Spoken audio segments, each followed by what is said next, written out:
I'm Teacher Kelly. Welcome. As many of you know, I am a teacher myself, as well as a recruiter, mentor, interviewer for a number of online ESL companies. And I love helping current, new, and aspiring teachers find companies that work for them and help them be successful in this industry. So if you are looking for a company, I would love to help out. You can find my full list of companies that I work with below, as well as the links to apply. I also do one-to-one coaching. So if you are looking to practice demos, work on teaching techniques, polish off your resume, work on an intro video, I can help with all of that. And you can find a link to book a session with me below as well. Lastly, if you have any questions, concerns, problems, or anything at all, please do feel free to reach out to me. My contact information is below as well.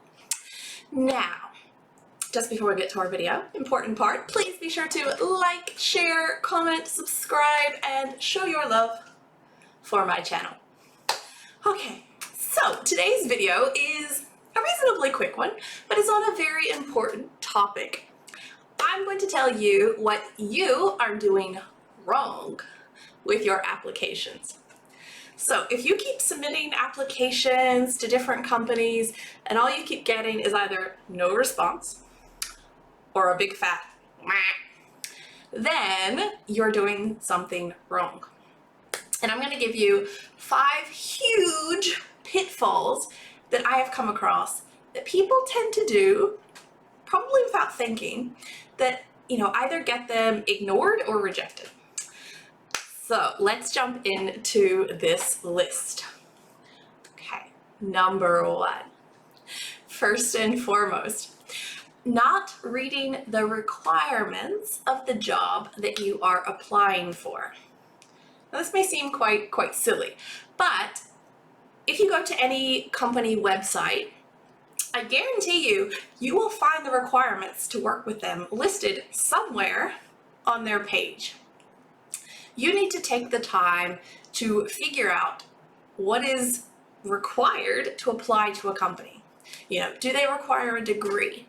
Are they only hiring certain nationalities? Is a TEFL a must? Do you have to have X number of years of experience? These are all important things to think about. Now, I know there's the impulse to say, oh, well, maybe they'll pick me anyway. But I can tell you, with a lot of these companies, initial applications are just screened by computer. So if you don't tick X, Y, and Z, your application automatically is just going to go to the reject pile. So don't waste your time applying for places that you don't meet the requirements for. It literally takes all of 2 minutes to scan a website and find what a company is looking for.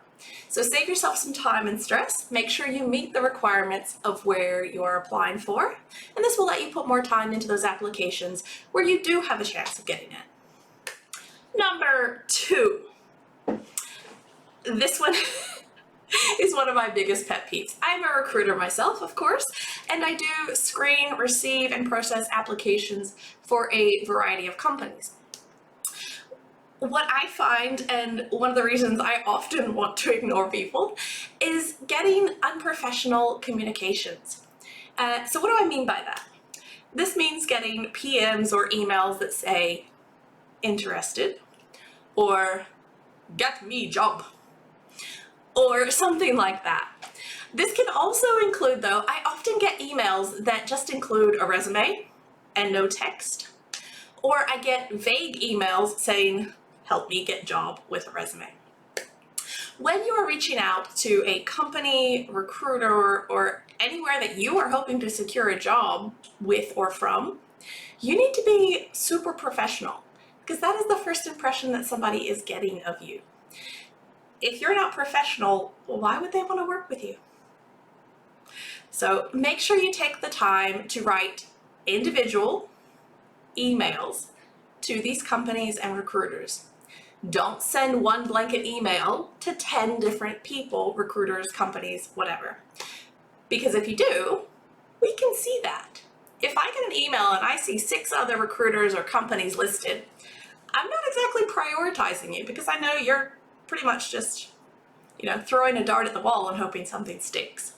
So do take the time, write individual specific emails directed at exactly what you want.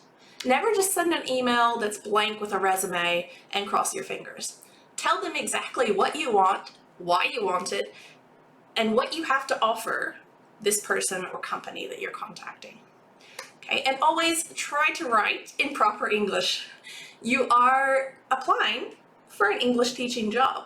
If you can't demonstrate you know English right off the bat, why would anyone hire you?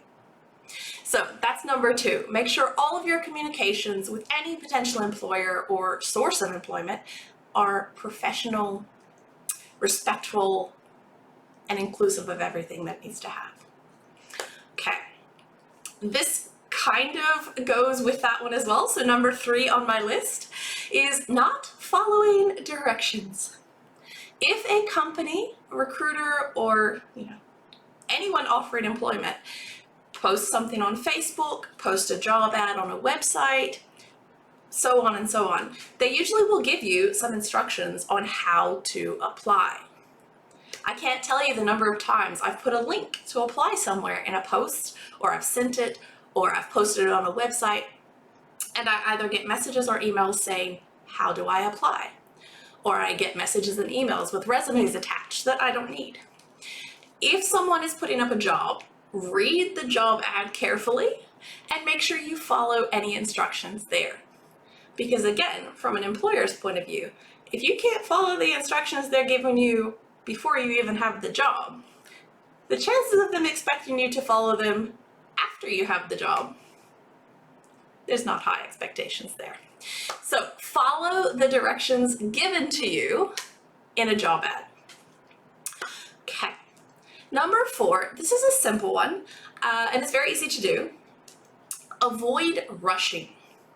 I know there is an impulse again to get applications done quickly. Everyone's excited to work in this industry, and having a job is amazing. Take your time with your applications, with your resume, with doing these things properly, which kind of folds into everything else I've said. But what I find is often people get rejected because of very small and fixable errors. It's very easy to quickly go through an application in 30 seconds, tick all the boxes, click submit. But it sucks when you find out later that, oh, I ticked not having a degree versus I actually do have a degree. Why did I tick that? Or, ticking, accidentally clicking that you're from the wrong country or anything like that. So, and same goes with your resume. Take the time to review it, make sure everything's up to date, make sure everything's typed properly. Same thing with emails, kind of going back to earlier. Take the time, make sure everything is done properly. Okay, it really does pay off, and you can avoid, rejections that aren't warranted. So that's number 4. Do not rush. Okay, almost there. Number 5. This one I've included, it's still super, super important. But this one, and not doing your research. This kind of ties into the directions and the requirements, but a little bit different. For example, if a company specifies that they are after a particular teaching style, you need to make sure that you do suit that, and that is something that you want. Do your research beyond just the website as well.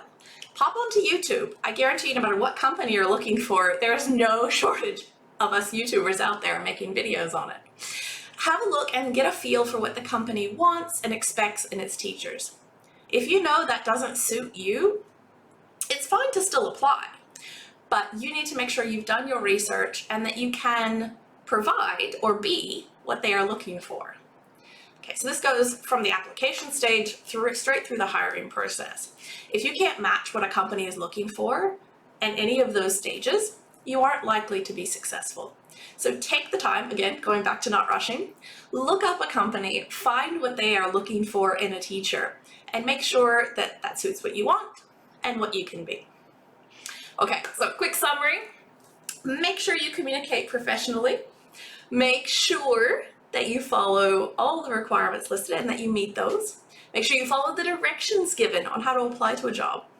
Avoid rushing through your applications, and always do your research. Not sure if I got those in the right order, probably not. But those are my 5 big tips to stop getting ignored and stop getting instant rejections. Hopefully they help you out a little bit. Like I said, please, please, please like, share, subscribe, all that good stuff to show your love for my channel. And again, you can find all of my details below, my contact information, coaching information, and all of the companies I work for. I would love to help you if you need. Thanks, guys!